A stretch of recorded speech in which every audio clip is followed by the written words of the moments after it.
നാം നല്ലൊരു പ്രവർത്തനം ചെയ്യുമ്പോൾ പിറകിൽ നിന്ന് കല്ലേറ് നല്ലോണം വരും. ചാരിറ്റി പ്രവർത്തനം നടത്തും പോസ്റ്റ്മാന് സംഭവിച്ചൊരു കഥ ഞാൻ പറയട്ടെ. എല്ലാവരും ഇങ്ങോട്ട് നോക്കണ്ട, ശ്രദ്ധിക്കണ്ട. ഒരു പോസ്റ്റ്മാന് ഇവിടെ അടുത്തൊരു കത്ത് കിട്ടി. പോസ്റ്റ്മാൻ കത്തിട്ടൂലേ?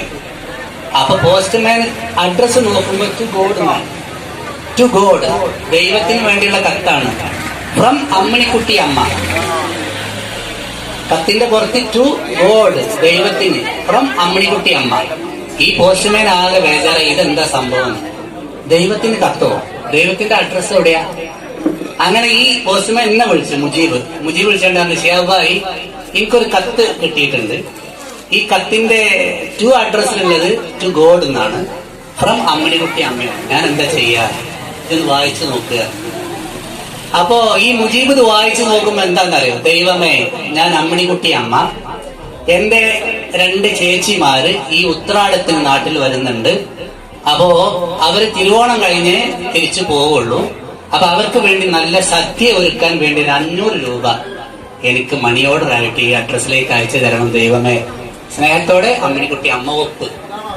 ഈ കത്ത് വായിച്ചപ്പോ ആകെ എന്താ ചെയ്യേണ്ടതെന്നറിയില്ല. അപ്പൊ ഞാൻ പറഞ്ഞേ, ഒരു കാര്യം ചെയ്യാം, ദൈവം കത്ത് കിട്ടി എന്നുള്ള രൂപത്തിൽ നമുക്ക് എന്ത് ചെയ്യാം, പൈസ കൊടുക്കുക. അപ്പൊ ഞാൻ കീശയെ കൈയിട്ട് നോക്കുമ്പോ എന്റെ കയ്യിൽ 200 രൂപ ഉണ്ട്. ഈ മുജീബിന്റെ കയ്യിൽ 250 ഉണ്ട്. അപ്പൊ എത്രയും 450 ഈ മുജീബ് എന്ത് ചെയ്തു എന്നറിയാം? അമ്മിണിക്കുട്ടി അമ്മയുടെ അഡ്രസ്സിൽ ഈ 450 കവറിലാക്കി കൊടുത്തു വിട്ടു. പിറ്റേ ആഴ്ച കത്തിങ്ങട്ട് ടു ഗോഡ്, ഫ്രം അമ്മിണിക്കുട്ടി അമ്മ. അപ്പൊ മുജീബ് എന്നോട് പോലും പറയാതെ വായിച്ചു നോക്കുമ്പോ, ദൈവമേ, അമ്മിണിക്കുട്ടി അമ്മ കത്ത് ചെയ്താണ്, ദൈവമേ, നീ കൊടുത്തയച്ച 500-ൽ നിന്ന് 50 പോസ്റ്റ്മാൻ കട്ടെടുത്തിരിക്കുന്നു.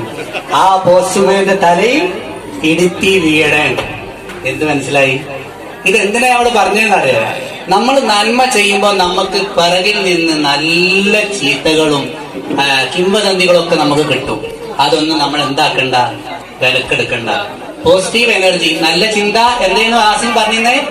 നല്ല ചിന്ത, നല്ല വാക്ക്, നല്ല പ്രവൃത്തി, ഇതന്നെ നമുക്ക് നോക്കാനുള്ളത്.